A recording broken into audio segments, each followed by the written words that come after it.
Jane Pauley, we're so excited that you are here, and I have to tell you, you called me at work the other day. I know, about 30 minutes, 20 minutes before you were on the air. And our dear desk manager, Bob Donnelly, he thought you were a prank call, and he almost hung up on you.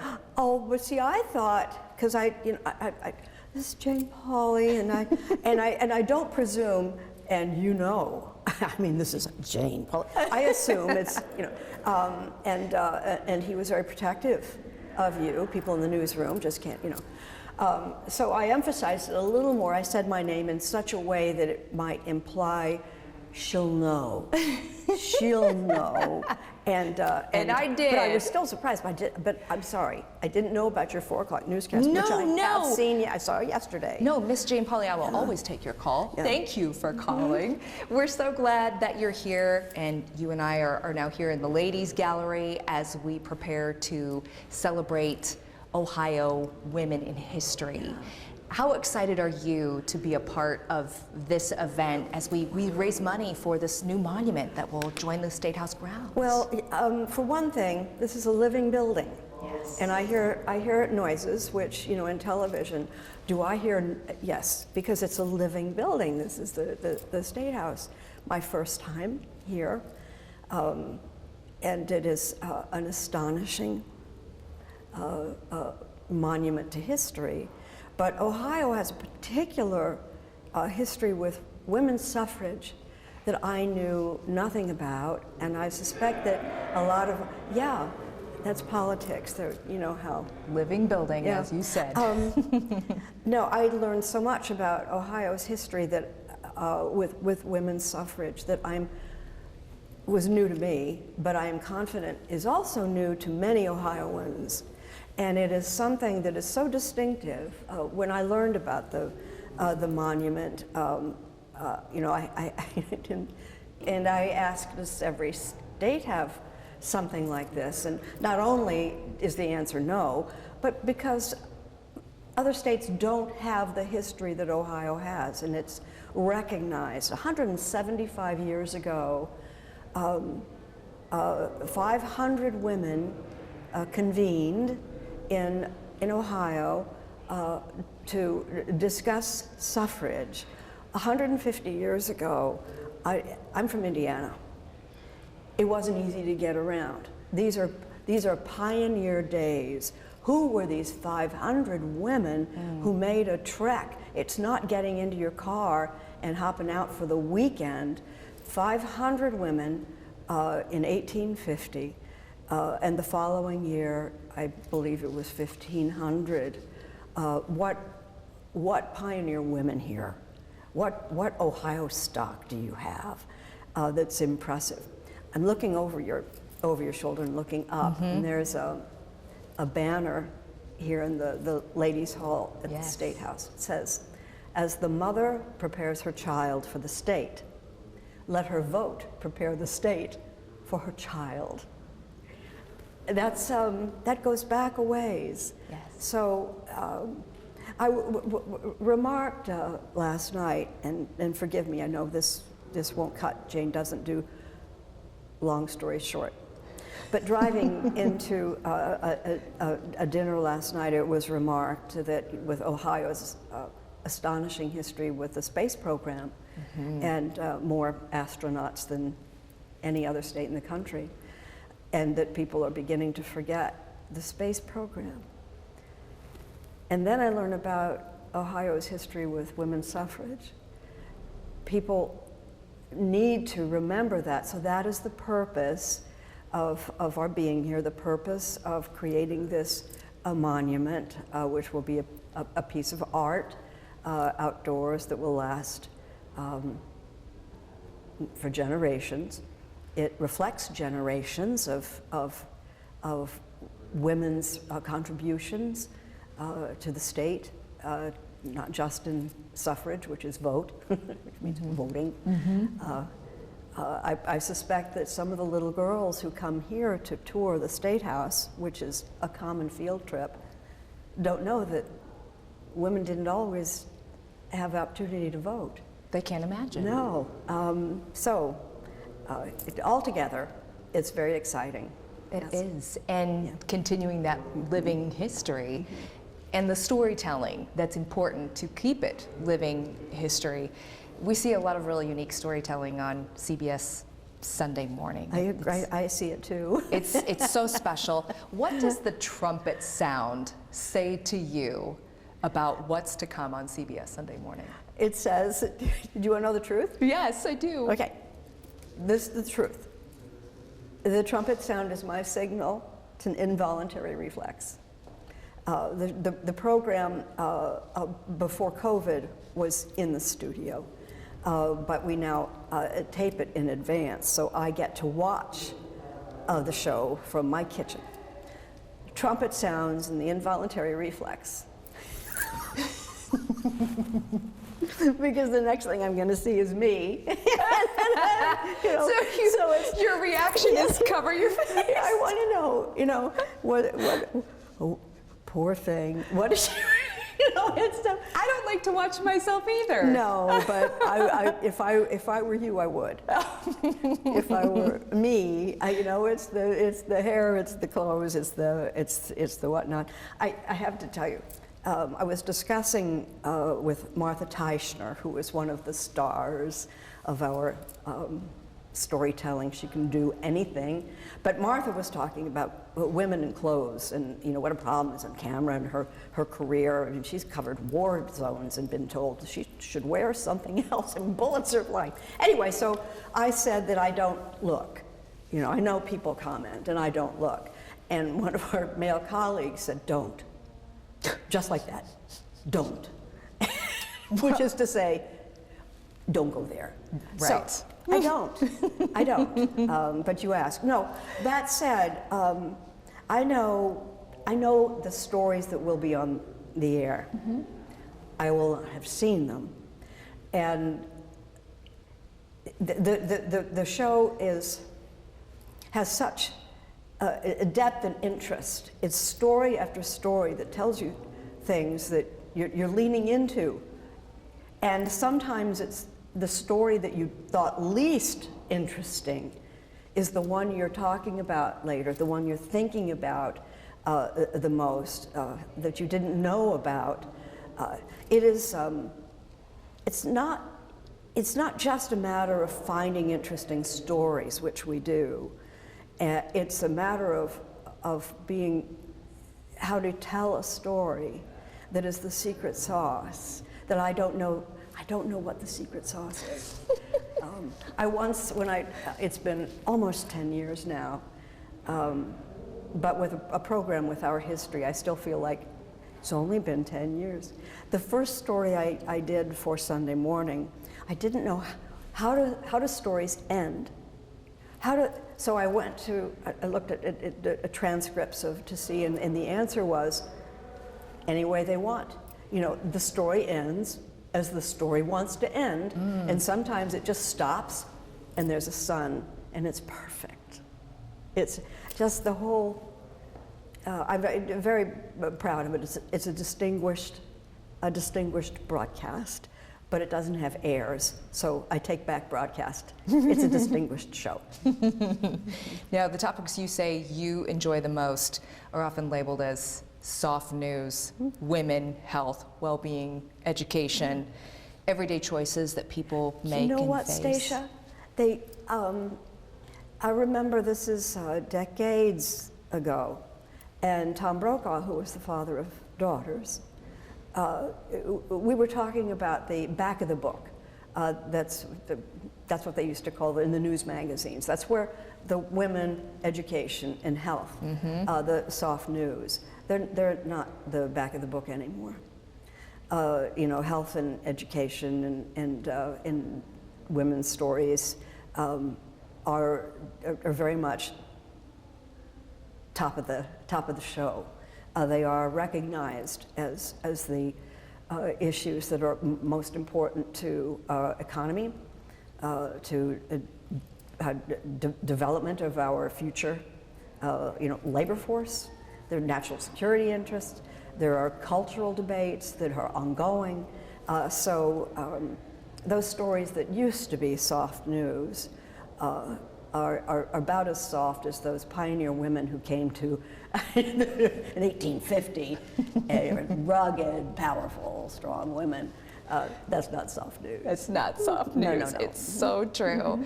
You've said that finding clues and making connections when it comes to storytelling, that making connections that people have yet to recognize for themselves is your favorite part of storytelling. When did you realize that about your style of sharing stories? I mean, this is one of the things that interests me about life stories.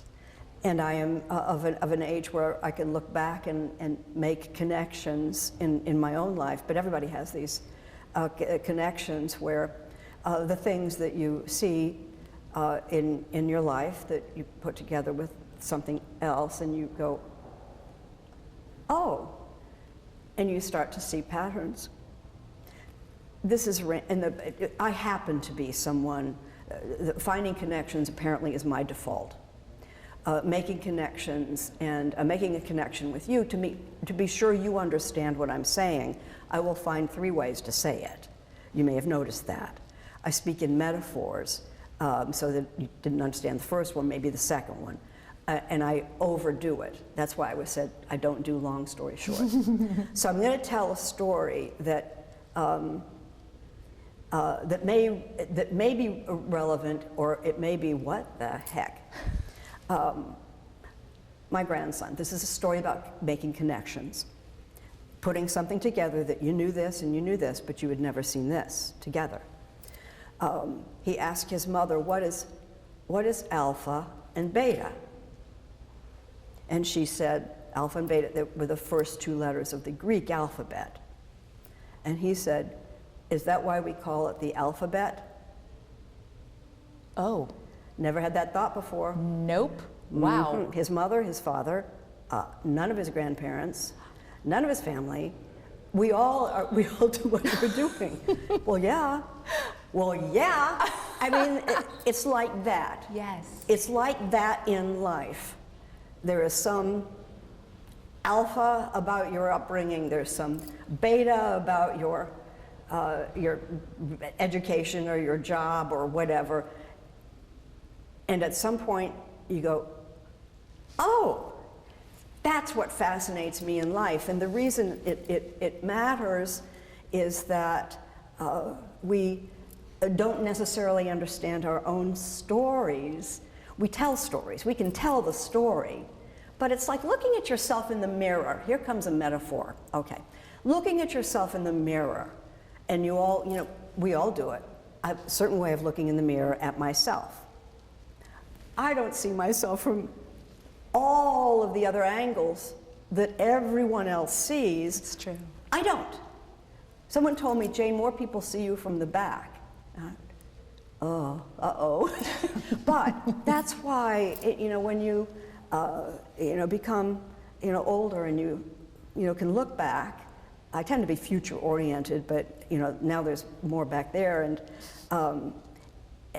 And there are, you see things in a new way, and that's particularly relevant to people who are in midlife and older, who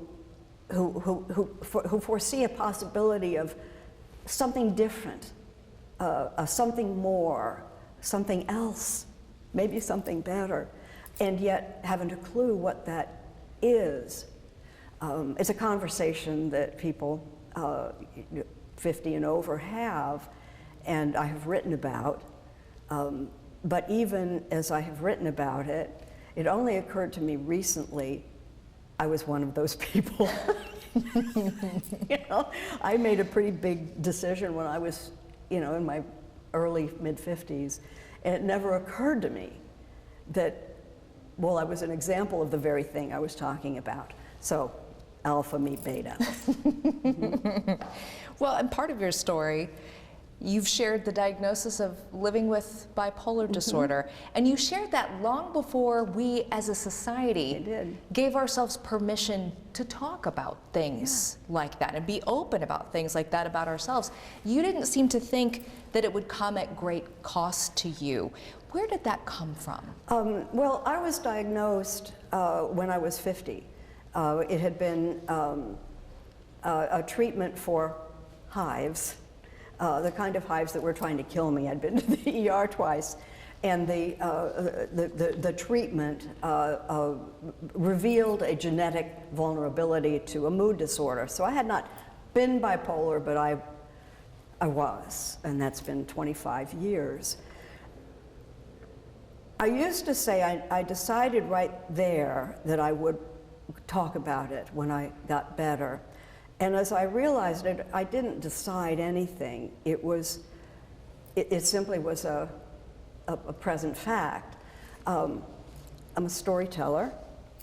I did not have a history, as many families do, of mental illness that can be a traumatic experience for a family, that they would not, why would you want to, talk about that? This is not to say I didn't have a family history, because family history and family secrets sometimes are the same thing. And I had a 30-year career at that time already, with not a lot to risk. I had a reputation, and I'm being literal, normal, Jane Pauley, normal. I pretty much own that. As you know, normal and Midwestern are sometimes interchangeable, and I'm from Indiana.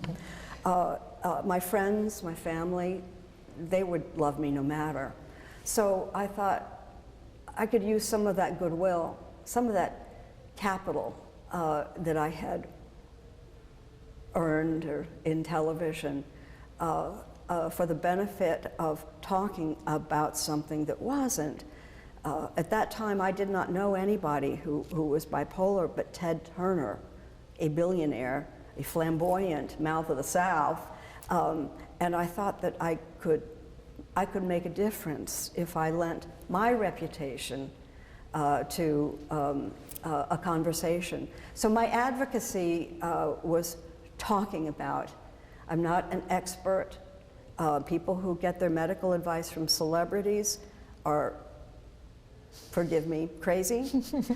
So I don't give advice, but lending a reputation. If I stood at a podium and I would find that I would have an ovation after my introduction. At the end of my talk, I would have an even larger ovation, oftentimes standing.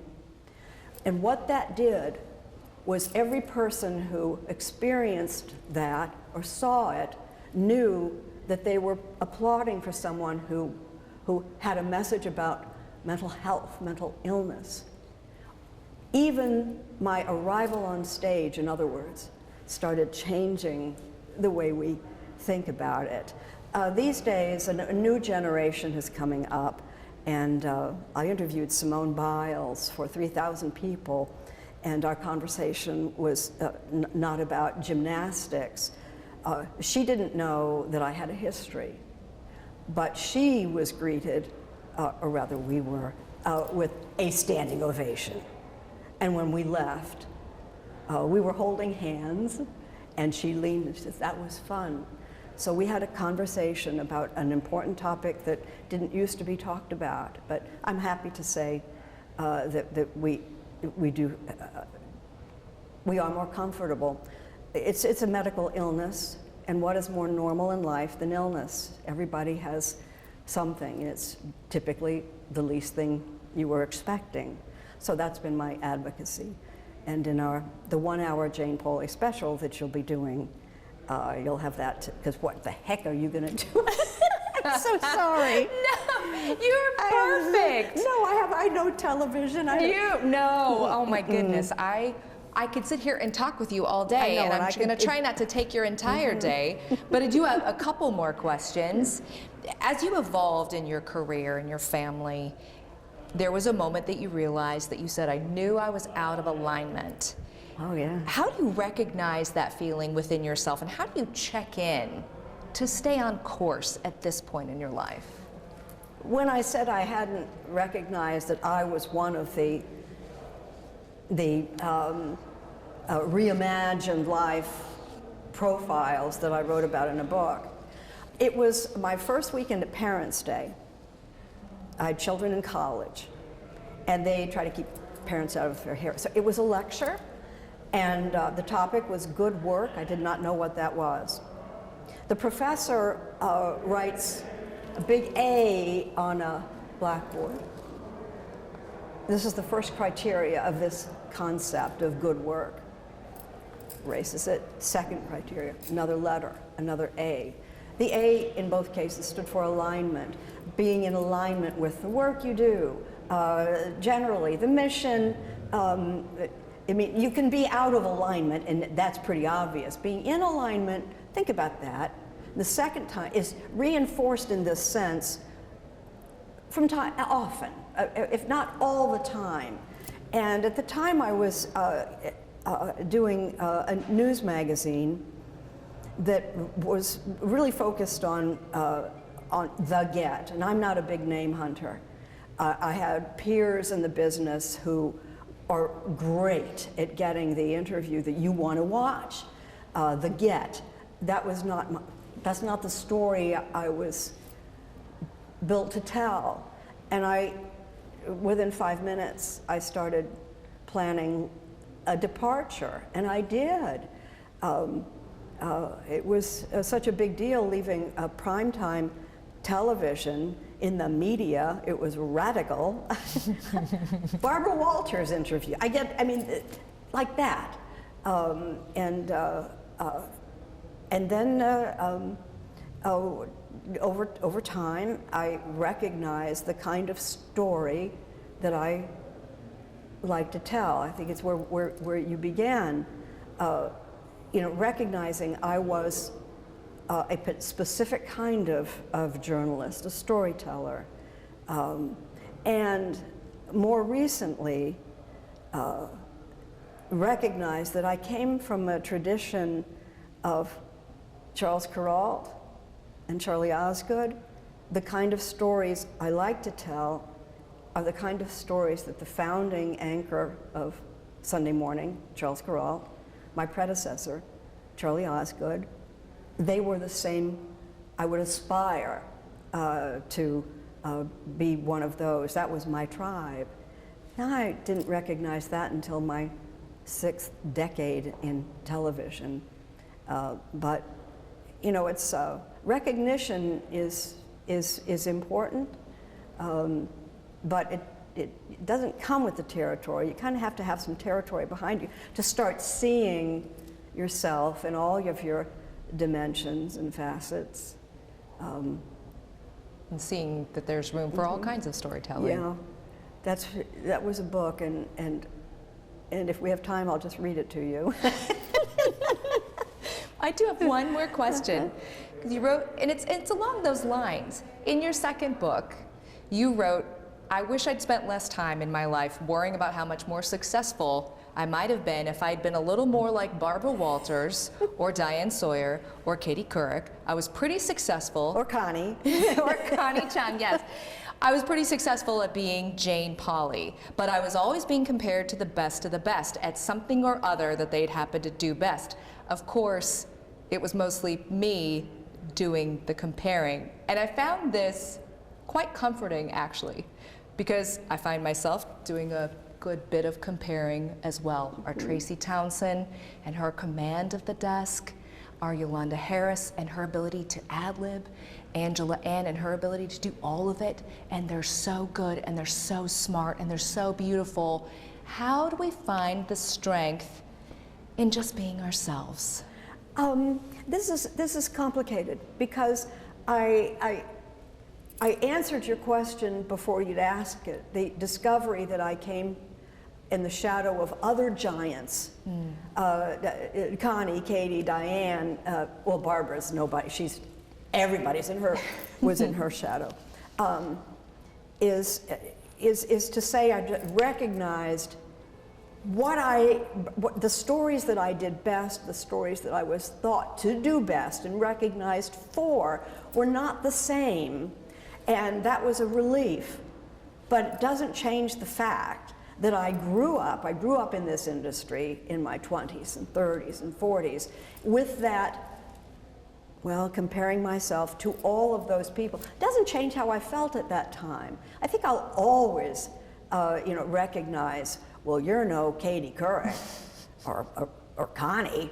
That will always be the case. But it is reassuring to look back at a career and see that there was a consistency of storytelling, and I'm still working and still have confidence that I have a story to tell in a particular way, a particular kind of story. I don't need to cover all the territory that everybody else does. But you can't help it. I'm not as tall as she is. I'm not as slim as she is. Do you know what? Okay. I interviewed Oprah recently. You did, yes. Oprah is it's sort of a peer. She sort of started in television at about that time. No, she says she looked up to you and the work that you did. Well, yes. Yeah, then. Oprah now, as you know, is a planet with her own gravity. So she is Oprah. I would look back at what happened? How did it happen? It was a miracle. It was magic. Oprah came from Kosciuszko, Mississippi, to Planet Oprah, which is a vast distance far beyond my travel. And you know what she says? Because I put this question to her. I marvel. And she quoted a poem. I marvel. She doesn't wonder at it. She doesn't feel, how was this possible? It can't be real. It was lucky. She only looks at it as, I can marvel. So I have tried to use her word. It's a good word. I marvel. That's one to hang on to for sure. She's a wise woman. And we're in the presence of a wise woman as well. Jane Pauley, thank you so much for your time.